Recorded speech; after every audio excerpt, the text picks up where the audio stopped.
Bonjour, c'est Ursule encore. On est le 5 septembre 2025. Alors je viens sonner la trompette aujourd'hui encore. Et je viens proclamer le retour de notre Seigneur Jésus-Christ. Amen. Soyons tous bénis, n'est-ce pas? Soyons remplis de sa joie. Alors, quand vient le changement? Amen. Quand est-ce que, n'est-ce pas, le changement s'opère dans nos vies en tant qu'enfants de Dieu? Puisque souvent, qu'est-ce qui arrive, c'est que on aimerait, n'est-ce pas, suivre Jésus. On aimerait que notre vie soit meilleure. On souhaiterait, n'est-ce pas, plus de sainteté dans notre vie. Et puis, on aimerait passer plus de temps dans la présence de Dieu, etc., etc., etc. On a tous des souhaits qu'on aimerait, n'est-ce pas? Mais quand est-ce que le changement survient dans la réalité? Amen. Alors, regardons Genèse 3, le verset 6 à 7. On connaît bien ce texte-là, n'est-ce pas? C'est le texte, n'est-ce pas, de la tentation.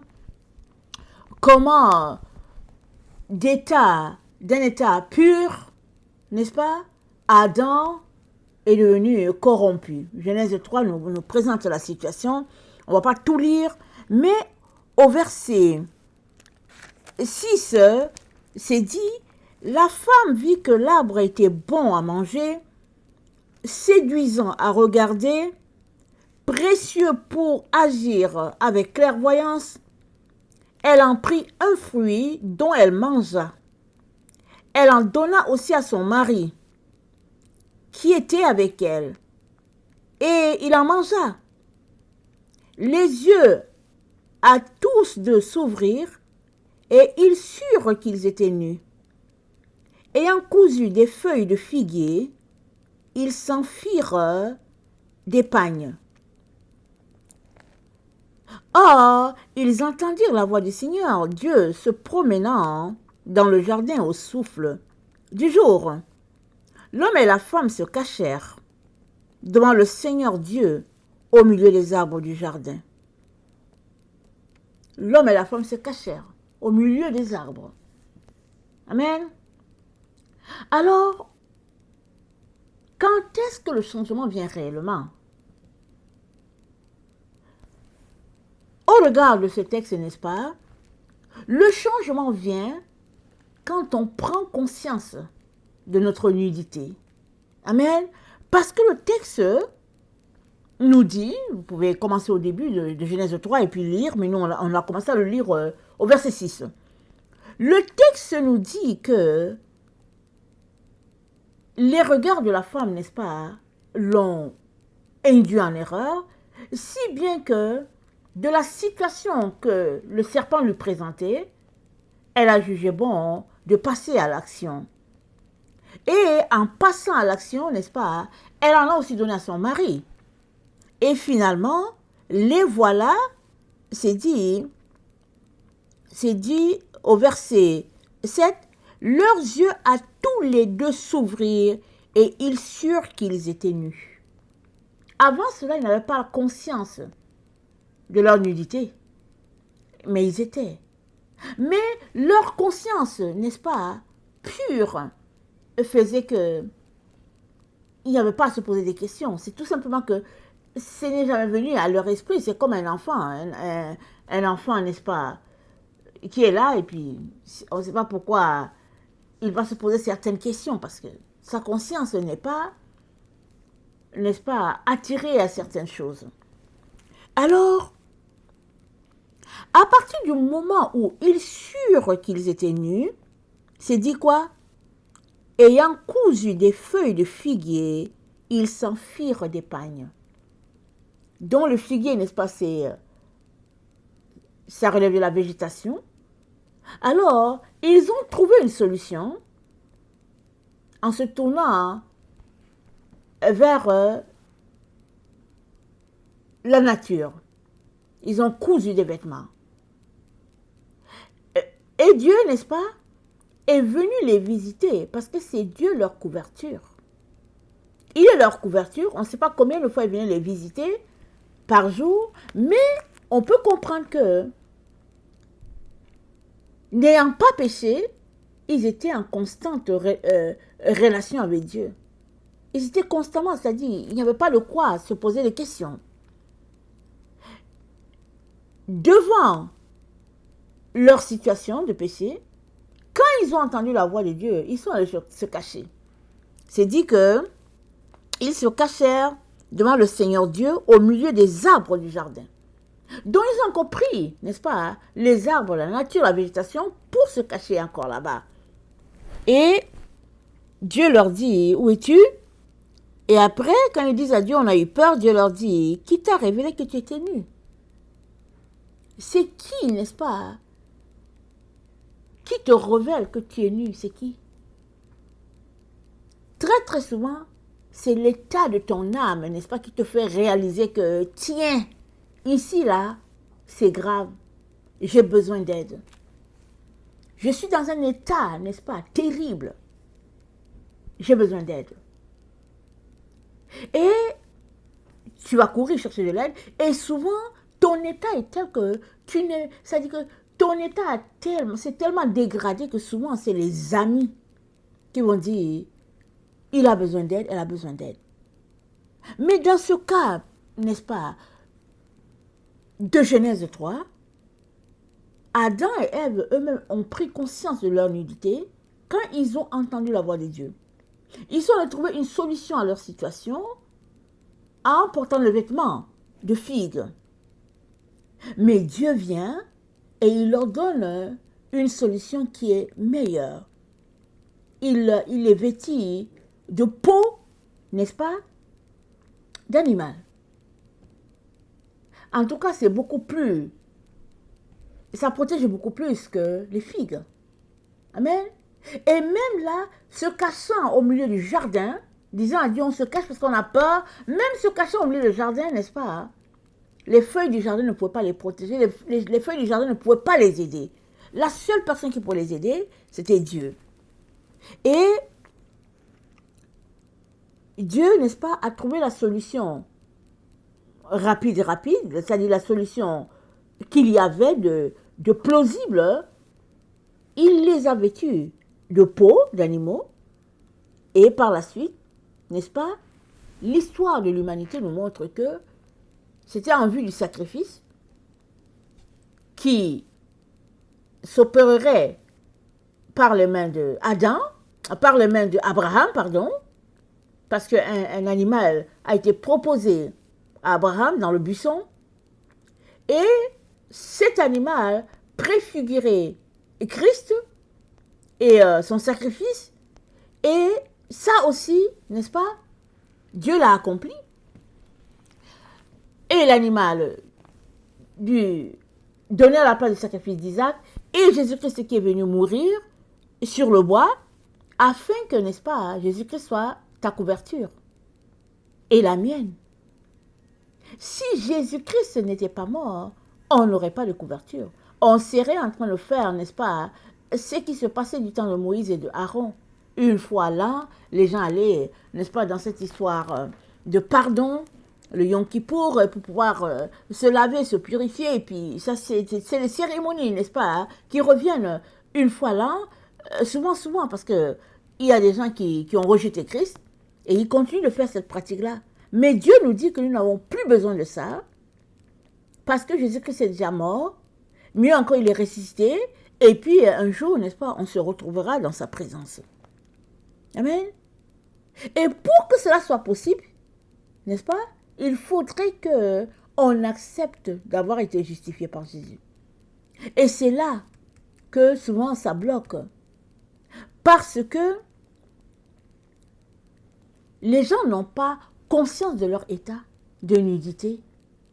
Ou bien s'ils ont conscience, c'est comme, non mais je pense que c'est pas trop quand même. C'est-à-dire, on essaye toujours de trouver, n'est-ce pas, une justification à nos comportements, en se disant, ah mais quand même c'est pas grave, c'est vrai que bon, j'ai commis telle faute, c'est vrai que je vis loin de Dieu, mais on essaie toujours de trouver une justification à ce que nous faisons. Mais aujourd'hui, le Seigneur, n'est-ce pas, vient nous informer de ceci. jusqu'à ce que tu réalises ton état de nudité, tu ne vas pas chercher de l'aide. Amen. Tu ne vas pas chercher de l'aide parce que tu penses que tu as la chose. Ou bien parce que tu penses que tu n'es pas si pire. Parce que tu penses que, écoute, tu n'es pas le pire de tous les chrétiens. Tu vas dire quand même, ok, je n'ai pas la meilleure dénomination, mais quand même je vais à l'église. Je n'ai pas la meilleure dénomination, mais quand même je parle en langue et puis bon, je fais les bonnes œuvres. On pourrait passer le temps à citer tout ce que nous faisons pour le Seigneur. Pour justifier, n'est-ce pas, notre état où nous sommes, des chrétiens médiocres. Des personnes qui ne veulent pas aller en profondeur avec le Seigneur. On pourrait passer toute notre vie à justifier ça. Mais aujourd'hui, n'est-ce pas, le Seigneur aimerait qu'on sache ceci. Tant et aussi longtemps que tu ne vas pas réaliser ton état de nudité, n'est-ce pas, tu ne vas pas presser pour aller toucher, n'est-ce pas, le vêtement de Dieu. Tu ne vas pas le faire. Parce que tu vas te dire, ok, quand même, je ne suis pas pire. Je ne suis pas le plus pire de tous les chrétiens, alors ça va faire, et puis on va essayer de justifier. Alors, quels sont ceux qui donnent leur vie à Jésus? Très très souvent, c'est ceux-là qui réalisent qu'ils ont besoin de Jésus. C'est ceux-là qui réalisent que s'ils ne donnent pas leur vie à Jésus, c'est fini pour eux. C'est eux qui donnent leur vie à Jésus. Mais les autres peuvent donner partiellement. Ou bien peuvent dire, ben, il ne faut pas... non, je suis chrétien, mais c'est pas, ça s'arrête là. Et puis, on peut justifier tout. Tout ce qu'on aimerait justifier, n'est-ce pas? On peut le dire. Afin, n'est-ce pas, de ne pas aller faire ce que Dieu attend de nous. Mais notre Dieu sera le vêtement de qui va réaliser son état de nudité. Dans Romains 13, le verset 14, notre Dieu nous dit ceci. Romains 13, le verset 14. Excusez-moi. Mais revêtez-vous du Seigneur Jésus-Christ et n'ayez pas soin de la chair pour en satisfaire les convoitises. Revêtez-vous de Jésus. Déjà dans le jardin d'Éden, Jésus a été ce vêtement-là pour Adam et Ève. Parce que Dieu est allé les couvrir, n'est-ce pas, d'un vêtement de peau d'agneau. L'agneau représente Jésus. Donc, Dieu les a vêtis. Dans leur état de nudité, il les a vêtis. Parce que lui, il savait combien ils étaient nus. Ils ont juste dit à Dieu, on s'est caché parce qu'on s'est rendu compte qu'on était nus. Mais Dieu, dans sa position de père, a réalisé combien ils étaient nus. Parce que eux, la seule solution qu'ils ont trouvée, c'est d'avoir des vêtements de figues. C'est ce qu'ils pouvaient faire. Mais Dieu, dans sa grâce, a trouvé que c'était au-delà d'avoir une solution dans les figues. Il fallait trouver une solution, n'est-ce pas, dans le sacrifice, n'est-ce pas, de Dieu lui-même. Et en prévision, n'est-ce pas, de ce qui allait arriver, notre Dieu les a vêtus d'un vêtement de peau.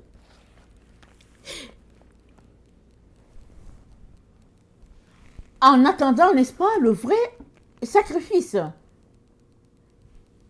Il a donné, n'est-ce pas, la peau d'animaux. Et le vrai sacrifice, n'est-ce pas, est arrivé. Et là, n'est-ce pas, au Golgotha, il a dit, tout est accompli. Tout. Il n'y avait plus rien qui freinait la raison pour laquelle il devait venir mourir. Parce que c'est depuis la chute, depuis le jardin d'Éden, n'est-ce pas, qu'il avait été convenu que Jésus-Christ viendrait pour effacer, n'est-ce pas, cette faute-là, cette erreur-là, ce péché-là qui a été commis en tachant toute l'humanité.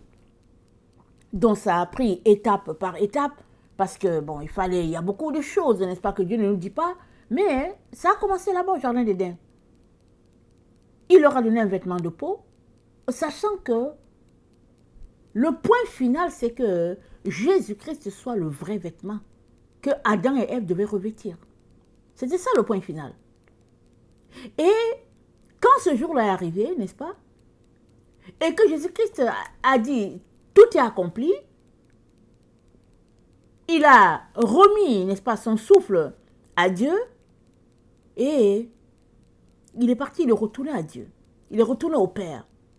Parce que cette œuvre, commencée par Dieu depuis le jardin d'Éden, n'est-ce pas, venait de connaître son achèvement. Notre Seigneur venait de payer le prix pour notre rachat. Il venait de le payer.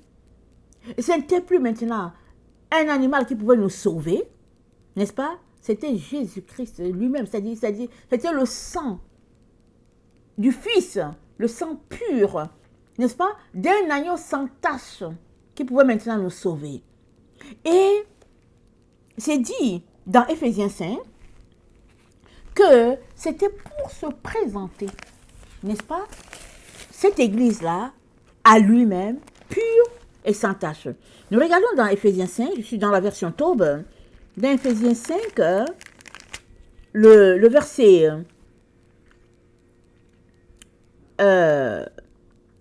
25b, ça dit, il s'est livré lui-même pour son Église. Il a voulu ainsi la rendre sainte en la purifiant avec l'eau qui lave, et cela par la parole. Donc il a purifié l'Église par la parole. Et, n'est-ce pas, il a voulu cela présenter à lui-même. Jésus n'a pas purifié l'Église pour les autres. Il a purifié l'Église pour lui-même, afin de se présenter à lui-même son Église. C'est ça qu'il a fait. Amen. Et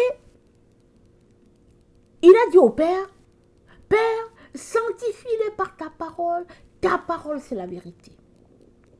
Donc si tu es là, tu m'écoutes, et que tu aimerais avoir une marche de sainteté devant Dieu, tu as besoin de lire la parole. Parce que Dieu, n'est-ce pas, s'est sanctifié par sa parole.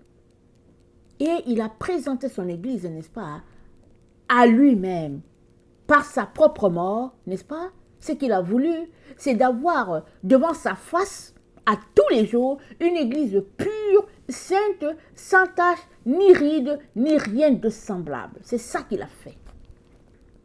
Maintenant, n'est-ce pas, c'est dit, attendez, il ne faut pas que j'oublie, c'est dit, il a voulu se la présenter à lui-même splendide, sans tache, ni ride, ni aucun défaut. Il a voulu son Église sainte et irréprochable. Vous dites quoi? Aucun défaut? Est-ce que c'est possible, mes frères et sœurs? Est-ce que c'est possible?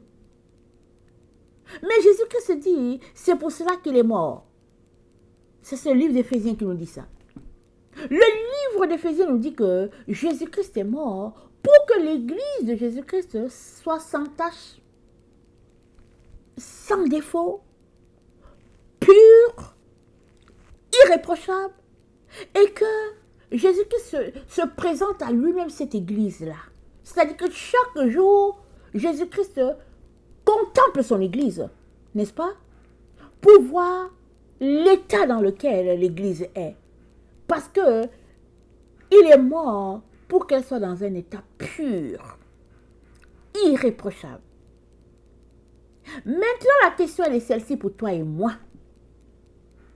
Est-ce que devant Dieu,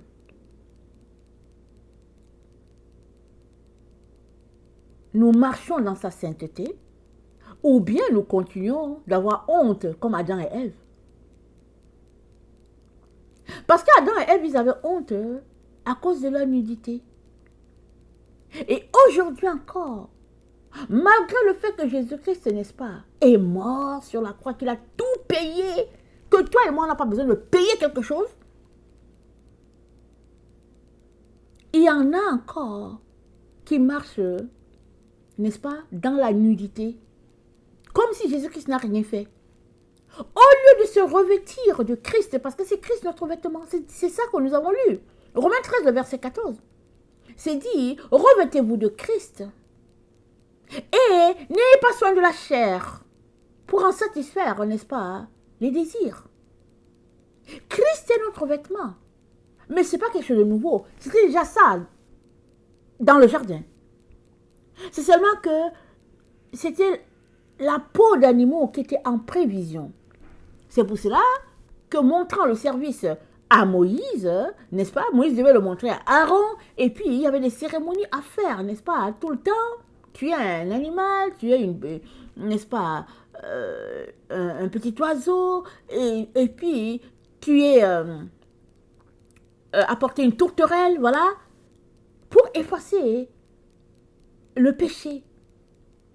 Tout ça, c'était en prévision de Jésus-Christ qui viendrait. Aujourd'hui, on n'a plus besoin de tuer une tourterelle, un animal, un agneau. On n'a plus besoin de tout ça. Mais on a besoin de se revêtir de Christ à tous les jours. Quand tu te lèves, c'est toi qui décides. Si aujourd'hui tu veux porter Christ ton vêtement ou bien si tu ne veux pas. Et qu'est-ce qui arrive souvent? Jésus-Christ nous a donné son vêtement. Hein? Et c'est nous qui allons rejeter le vêtement ou bien l'accepter. Mais le vêtement a déjà été donné. Ça a été donné à la croix. Il est mort, il a donné son vêtement. Et puis c'est lui ton vêtement. Jésus-Christ, c'est lui. C'est lui ton habit que tu as appelé à porter. Maintenant, qu'est-ce qui fait que tu continues de marcher dans la nudité? Première question. Deuxième question. Qu'est-ce qui fait que tu ne t'en rends pas compte? Amen. Est-ce que tu te rends compte de ta nudité? Parce que c'est le jour où tu vas te rendre compte de ta nudité que tu vas vraiment prendre le vêtement de Jésus là et que tu vas refuser de le déposer. Parce que c'est Jésus-Christ notre couverture, mes frères et sœurs. C'est lui notre couverture. Si tu refuses de porter le vêtement qui est Jésus, je ne sais pas comment tu vas faire pour ne pas être nu. Tu as beau mettre plein de manteaux sur toi, tu as beau, n'est-ce pas, te donner aux choses végétariennes et tout ça pour te couvrir de quelque chose de figue. Tu as beau faire tout ce que tu aimerais, n'est-ce pas, pour sortir de cette situation. La seule solution possible qu'il y a, n'est-ce pas, c'est de porter Christ. C'est lui le vêtement qui a été donné. Pour que toi et moi, nous ne soyons plus nus. Mais si nous refusons ce vêtement, nous serons en train de marcher nus. Le seul problème, c'est que plusieurs marchent nus et puis ils ne savent pas. Ils ne savent pas. Parce qu'ils cherchent la couverture ailleurs. Dans d'autres choses. Peut-être dans l'argent, peut-être dans la sorcellerie, peut-être dans leur position sociale. Toutes sortes de choses, on ne peut pas, n'est-ce pas, tout énumérer. Mais le changement viendra pour toi le jour où tu vas réaliser que tu as besoin d'un seul vêtement et c'est Jésus-Christ ce vêtement-là et personne d'autre. Alors toi tu pourrais le réaliser et venir devant Dieu, n'est-ce pas, en pleurant pour dire Seigneur, j'ai besoin d'aide. J'ai besoin d'aide parce que je suis nue. Ou bien, quelqu'un d'autre peut, n'est-ce pas, t'amener devant Jésus. Et ce qui est arrivé, n'est-ce pas, à cette femme-là, c'est que les gens l'ont prise dans toute sa nudité, ils l'ont amenée devant Jésus. Ils ont dit à Jésus, tu sais quoi, on l'a trouvée en adultère. Et Moïse a dit, il faut tuer ces femmes-là. Toi, qu'est-ce qu'il t'en dit? Évidemment, Jésus-Christ n'était pas encore mort. Mais le point ici, c'est que il voulait et tuer la femme et tuer Jésus. Parce qu'il voulait accuser Jésus. Donc, il voulait et tuer la femme et tuer Jésus. Comme ça, il serait satisfait de leur comportement de vivre dans la nudité. Parce que les pharisiens, tout le monde vivait dans la nudité. Ils étaient nus. Mais ils ne voulaient pas que Jésus-Christ mentionne leur comportement. C'est pour cela qu'ils ont dit on va le tuer. Jésus-Christ, n'est-ce pas, par ses messages, leur faisait réaliser leur état. Et devant de tels messages, au lieu qu'ils puissent venir devant Dieu pour demander pardon, ils ont choisi l'autre solution. Ils ont dit tuons-le. Alors, laissons-le, n'est-ce pas, tuer cette femme-là, et puis on va aussi le tuer, et puis on aura réglé la situation. Mais Jésus-Christ, n'est-ce pas, étant Dieu, n'ayant pas la mort en lui, il a juste dit, bon, le premier là qui n'a pas de péché n'a qu'à lancer la pierre, n'est-ce pas? Et après, qu'est-ce qui est arrivé? Ils sont tous partis. Et le point, n'est-ce pas, qui est là, c'est que c'est là que la femme a réalisé son état de nudité. C'est-à-dire son état du besoin de son Seigneur. C'est là qu'elle l'a réalisé. Après qu'il l'ait libéré. Parce que Jésus-Christ leur a dit, ok, ceux qui n'ont pas de péché, ok, lancez-lui la pierre.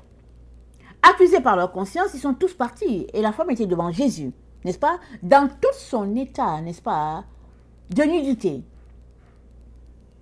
Et Jésus-Christ lui dit, mais ils sont où ceux-là qui t'accusaient? Moi aussi, je ne t'accuse pas. Va et ne pêche plus. Amen. Va, tu es libéré, n'est-ce pas? Vas-y. Et qu'est-ce qui se passe? La femme, elle va à la maison, elle rentre à la maison. Elle revient plus tard, n'est-ce pas? Chez Simon. Simon, j'imagine peut-être que c'était Simon le lépreux, celui qui avait demandé à Jésus, si tu veux, tu peux me rendre pur. Amen, parce que Jésus-Christ avait guéri, et il descendait la montagne, il s'est dit qu'il y avait un lépreux qui était là, qui était à l'écart. Il a dit, si tu veux, tu peux me rendre pur. Il y a des commentaires qui disent que, en tout cas, Jésus-Christ aurait guéri celui-là. Alors, Jésus-Christ, donc, de lui dire, n'est-ce pas, Simon, voilà, de deux personnes, l'un a été beaucoup pardonné et l'autre a été peu pardonné, mais des deux, n'est-ce pas, quel est celui qui va aimer le plus? Simon a dit, n'est-ce pas, la personne qui a été beaucoup pardonnée. Parce que Jésus-Christ ayant été invité chez Simon, n'est-ce pas, la femme adultère a aussi su qu'il viendrait là. Et elle est venue avec ses pleurs pour le oindre avec son parfum, elle est venue là. Et ils ont commencé à juger Jésus, ils ont commencé à juger la femme. En disant, si Jésus savait qui était cette femme, il n'allait pas permettre qu'elle le touche. Comme ça. Mais elle n'était pas en train de toucher Jésus-Christ pour un plaisir charnel. Elle était en train, n'est-ce pas, de pleurer devant lui parce qu'il l'avait libérée. Elle avait enfin réalisé son état, n'est-ce pas, de nudité. Elle l'avait réalisé. Dieu merci, on peut le dire comme ça. Ses ennemis ont voulu la tuer et Dieu l'a libérée, Dieu lui a pardonné et après le pardon de Dieu, elle s'est rendue compte que tiens, qu'est-ce qui vient de m'arriver? J'ai été délivrée. Alors, pourquoi est-ce que je garde ce parfum?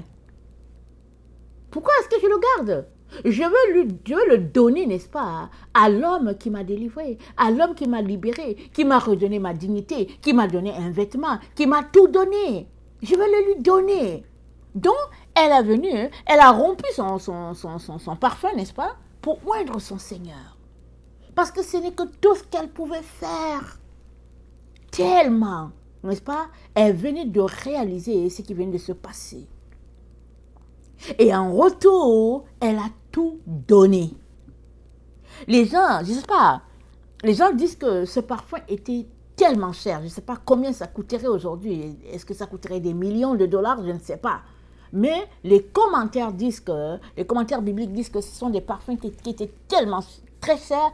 Et les femmes, dans le temps, n'est-ce pas, travaillaient et gardaient ces parfums-là afin, n'est-ce pas, d'en briser le sceau le jour où Dieu leur donnerait un mari. Là, ce n'était pas, n'est-ce pas, le mari, n'est-ce pas, qu'elle cherchait désormais. Elle avait devant elle un sauveur. Elle avait devant elle Dieu, n'est-ce pas, Dieu qui venait de la délivrer de cette vie-là qu'elle menait, une vie terrible. Beaucoup de gens pensent que les gens sont dans la prostitution parce qu'ils aiment. Non. Ces femmes-là qui sont dans la prostitution, ou bien ces hommes-là qui sont dans la prostitution, ils n'aiment pas ça du tout, du tout. Mais ils sont dedans pour X raisons. Souvent, c'est parce qu'ils veulent vivre. Souvent, ils se sont retrouvés là-dedans. Et puis, ils sont pris dans cet engrenage-là. Et puis, ils crient dans leur cœur pour dire, qui va me délivrer? Parce qu'ils ne savent pas quoi faire. Alors, si aujourd'hui c'est ton cas, n'est-ce pas, sache que Jésus-Christ a déjà libéré, n'est-ce pas, plein de prostituées, plein de personnes dans le besoin. Il est capable de te libérer. Il n'y a pas une situation dans laquelle tu peux te retrouver, n'est-ce pas, que Dieu ne puisse pas guérir, que Dieu ne puisse pas régler. Amen. Alors, cette femme-là, c'était son métier, si on peut le dire ainsi, comme ça. Elle s'est retrouvée là-dedans. Et après l'avoir utilisé, n'est-ce pas, ces mêmes personnes ont dit, ok, aujourd'hui c'est le jour où on va en finir avec elle, on va la lapider. On va lapider les deux. Et elle et puis Jésus. Et devant tant d'amour, devant tant de délivrance, tout ce qu'elle avait à donner, elle l'a donné à son Seigneur. Et c'est elle, n'est-ce pas, qui a déclenché. Parce que Jésus-Christ a dit, mais pourquoi vous faites de la peine à cette femme? Elle a préparé ma sépulture. Vous savez, devant Dieu, n'est-ce pas, la marche avec Dieu est telle que une action déclenche une autre. Amen. Une action déclenche une autre. C'est ça la marche devant Dieu.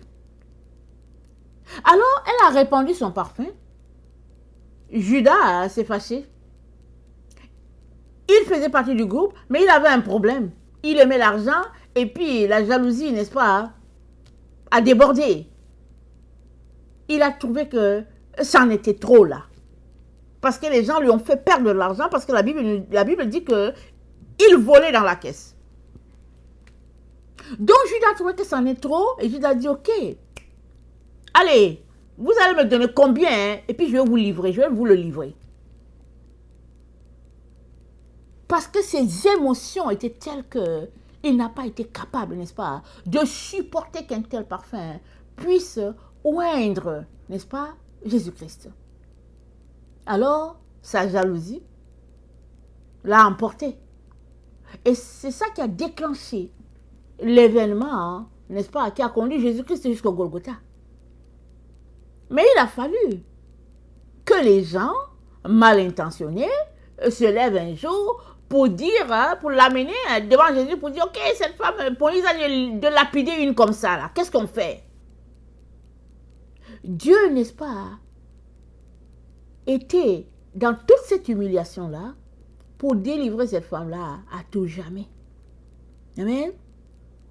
Alors, pas surprenant qu'ayant tout donné, c'est-à-dire, elle a tout donné, elle s'est déversée, elle a tout donné de telle sorte que quand ils ont tué Jésus, pas étonnant qu'elle était toujours en train de tourner là-bas, au cimetière, elle voulait prendre le corps pour aller l'enterrer. Elle voulait prendre le corps. Tellement, n'est-ce pas, elle avait aimé son Seigneur. Et évidemment, c'est pas un amour comme les gens du monde le pensent et puis veulent le peindre. Mais c'est cet amour-là, n'est-ce pas? Agapé, là, qui déborde, qui est tel que il n'y a pas d'autre chose qui compte pour toi, sinon que l'être aimé. Amen. Mais avant qu'elle arrive à ce stade-là, de dire, ok, je vais rompre mon parfum, je vais faire ci, je vais faire cela, avant qu'elle arrive à ce stade-là, il a fallu qu'elle réalise son état de nudité. Et elle était dans cette situation-là, n'est-ce pas? Peut-être que d'elle-même, elle ne serait jamais venue devant son Seigneur comme ça, mais les gens l'ont amenée, et dans cet état pathétique, n'est-ce pas? Elle a réalisé un besoin d'un sauveur, elle a pris note que Dieu l'avait libérée, et en retour, elle a tout donné. Amen et alléluia. Aujourd'hui encore, c'est la même chose que Dieu fait. Amen. Il délivre tous ceux-là qui prennent conscience de leur nudité. Il les délivre. Alors Simon, lui, il trouvait qu'il ne fallait pas exagérer. Alors il a jugé la femme. Parce que si Simon, c'est celui qui a été guéri de lèpre, vous savez, quelqu'un qui a une maladie peut dire, je n'ai rien fait, la maladie est tombée sur moi, il m'a guéri, et puis c'est correct. Vous voyez? Il peut dire ça. Mais quelqu'un qui a été délivré d'un péché, et n'est-ce pas, de cette envergure que subissait la femme, une telle personne aura sa reconnaissance devant Dieu, n'est-ce pas, toute sa vie. Toute sa vie pour dire, qu'est-ce que je peux faire, qu'est-ce que je pourrais donner à Dieu parce qu'il a délivré mon âme, n'est-ce pas, de la mort, il a délivré mes pieds, n'est-ce pas, des chaînes, il a délivré mes larmes, il a délivré, n'est-ce pas, mes yeux des larmes, il a délivré mes pieds des chaînes, mais qu'est-ce que je veux faire pour offrir, n'est-ce pas, ma reconnaissance à mon Seigneur, qu'est-ce que je veux faire? Et Marie a offert son parfum. Ce qu'il y avait, n'est-ce pas, de plus extraordinaire. Elle a offert son parfum, c'est donné. Alors, toi qui es en train de m'écouter, je ne sais pas pour quel problème ou péché tu aimerais le toucher de Jésus. Sache que peu importe l'état de ton problème, l'ampleur de ton péché, Jésus-Christ est capable de te délivrer à l'instant. Et te faire paraître devant lui, n'est-ce pas, pure, sainte ou bien saint, sans tache, ni ride, n'est-ce pas, irréprochable. Jésus-Christ est capable de le faire. Pourquoi? Parce qu'il l'a déjà fait à Golgotha, c'est déjà fait. Le prix est déjà payé. Amen. Seul problème, est-ce que tu vas prendre conscience de ta nudité? Vas-tu prendre conscience de ton état de personne dépravée qui a besoin de Dieu? Parce que très souvent, on va se dire, bon, moi, non, vraiment, d'accord, il m'a sauvé, mais je ne vois pas plus. On peut rester là, n'est-ce pas, hein, discuter et bien faire des argumentations intellectuelles. Mais ce n'est pas une affaire d'intellectualisme. Ce n'est pas une affaire d'émotion non plus. C'est une affaire de plonger le regard, n'est-ce pas, dans ta propre vie. Prendre conscience de ta propre réalité.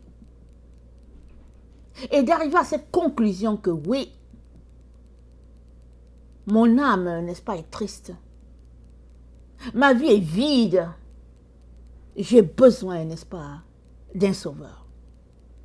Et Dieu a déjà pourvu. N'entre surtout pas dans le jeu de certaines personnes qui disent, ah ben, moi je n'ai rien fait. Adam a péché, et puis Adam a péché, je l'ai récolté, et puis bon, c'est pas de ma faute. N'entre pas dans ça. Viens devant Dieu, n'est-ce pas, dans l'état où tu es, réalisant ton besoin d'être sauvé. Et Jésus-Christ va te sauver. Pourquoi? Parce que le salut ne commence pas le moment où tu donnes ta vie à Jésus. Le salut a commencé depuis le Golgotha. Jésus-Christ a déjà payé. C'est depuis qu'il a payé. Mais le salut pour toi va commencer quand tu vas ouvrir ta bouche pour dire Jésus, j'ai besoin de toi. Mais le salut pour l'humanité, ça a déjà été payé depuis longtemps. Ça fait plus de 21 siècles que Jésus-Christ a payé à Golgotha. Mais c'est à chacun de prendre conscience de son état, de son piteux état, et de dire Seigneur, j'ai besoin de toi. Et dès que tu dis ça, le Seigneur va venir à ton secours. Et c'est ça qu'il a fait pour cette femme-là. C'est ça qu'il a fait pour son église tout entière. De telle sorte que l'église n'a plus besoin, n'est-ce pas, de marcher dans la médiocrité. C'est ça qu'il dit dans Apocalypse 3, le verset 17. C'est avec ça que je vais terminer. N'est-ce pas? Il nous a présenté son église dans Apocalypse 3, présentant, n'est-ce pas, à cette église son problème. Et nous faisons partie de cette église-là, n'est-ce pas? L'église, la dernière église sur la terre, je veux dire l'église des derniers temps, voilà, disons-le comme ça. Nous faisons partie de l'église des derniers temps. Et Jésus-Christ dit à cette église-là, au verset 17, il dit, on va commencer à 16, il dit, mais parce que tu es tiède et non froid ou bouillant, je vais te vomir de ma bouche. Parce que tu dis, je suis riche, je me suis enrichi, je n'ai besoin de rien.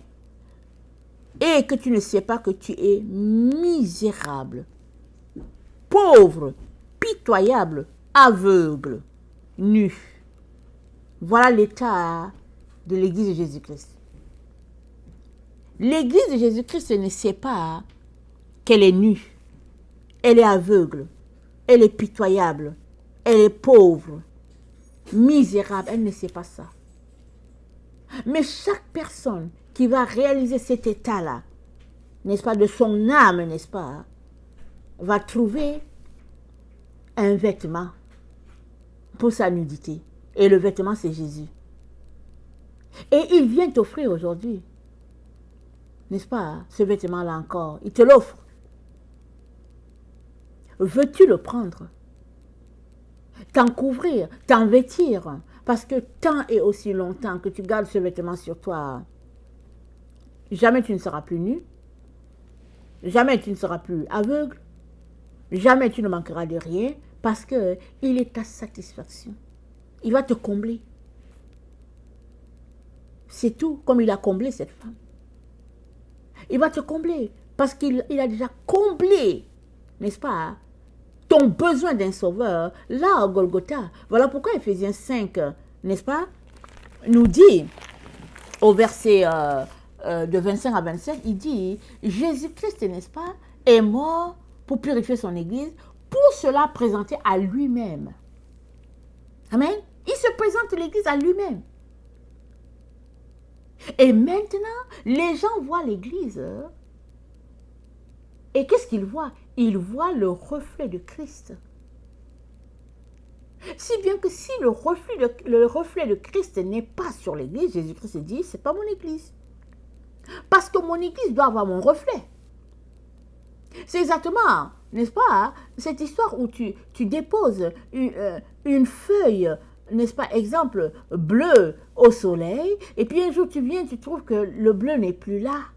Tout est parti, et puis on ne sait pas si c'est comme un rose ou bien, tu t'es dit, mais qu'est-ce qui s'est passé? Mais c'est parce que le soleil s'est reflété sur la feuille. Et la couleur, n'est-ce pas, a été absorbée par l'éclat du soleil. C'est la même chose. C'est la même chose. Jésus-Christ étant, n'est-ce pas, ton vêtement, il doit être reflété dans ta vie. Quand les gens te voient, les gens doivent voir Jésus. Quand les gens me voient, les gens doivent voir Jésus. Si les gens ne voient pas Jésus, n'est-ce pas, il y a un problème. Et le problème, ce n'est pas Jésus, c'est nous le problème. Voilà pourquoi nous devons, n'est-ce pas, continuer dans ce que Jésus-Christ nous a enseigné. Il a dit au Père, Père, je les ai sanctifiés par la vérité. Ta parole, c'est la vérité. Si nous marchons sans la parole de Dieu, on ne va pas s'en sortir. Parce que Jésus-Christ nous a lavés, il nous a purifiés par la parole. Nous avons besoin, n'est-ce pas, de marcher dans les acquis que Jésus-Christ nous a donnés. Et c'est ça la vie de l'Église. Je sais que ce n'est pas toujours facile, mais encourageons-nous, n'est-ce pas, à ne pas marcher dans le médiocre, mais encourageons-nous à marcher dans la victoire de Jésus-Christ pour nous. Et ça commence que chacun puisse réaliser son état de nudité pour dire, ah, ici, là, j'ai vraiment besoin d'un vêtement. J'ai vraiment besoin que mon problème soit réglé. Parce que ça ne va pas. Que de faire semblant que tout va bien alors qu'en réalité, ça ne va pas du tout. Mais on ne veut pas se l'avouer à nous-mêmes. Mais le jour qu'on va s'avouer notre état tel qu'il est, qu'on va arrêter de jouer, de faire croire aux gens que bon, on est des super chrétiens, on est des super héros en Jésus et tout ça. Le jour qu'on va arrêter, n'est-ce pas, et de dire à Jésus, Jésus, tu sais quoi, tout ce que je veux, c'est ton vêtement, être délivré. Ce jour-là, n'est-ce pas, commencera ce changement tant désiré dans notre vie. Parce que nous avons besoin de changement. Et d'être cette église-là, n'est-ce pas, qui reflète parfaitement Christ. De telle sorte que chaque jour quand il se la présente, il regarde et dit, ouais, je suis content. Ou bien quand il regarde, il dit, je ne suis vraiment pas content, je vais arranger cette partie-là ici. Je vais régler cette partie-là qui est ici parce que je ne suis pas content de ça. Et c'est avec raison qu'il puisse le dire, parce qu'il est le chef de l'Église. Et nous sommes son corps. On ne peut donc pas marcher dans la médiocrité et dire, ok, c'est pas grave, ok, c'est pas grave parce que Jésus-Christ est mort pour moi, c'est pas grave.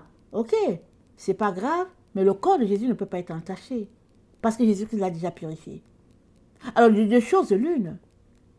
Soit on marche parfaitement dans ce que Jésus-Christ a acquis pour nous, soit on ne marche pas du tout.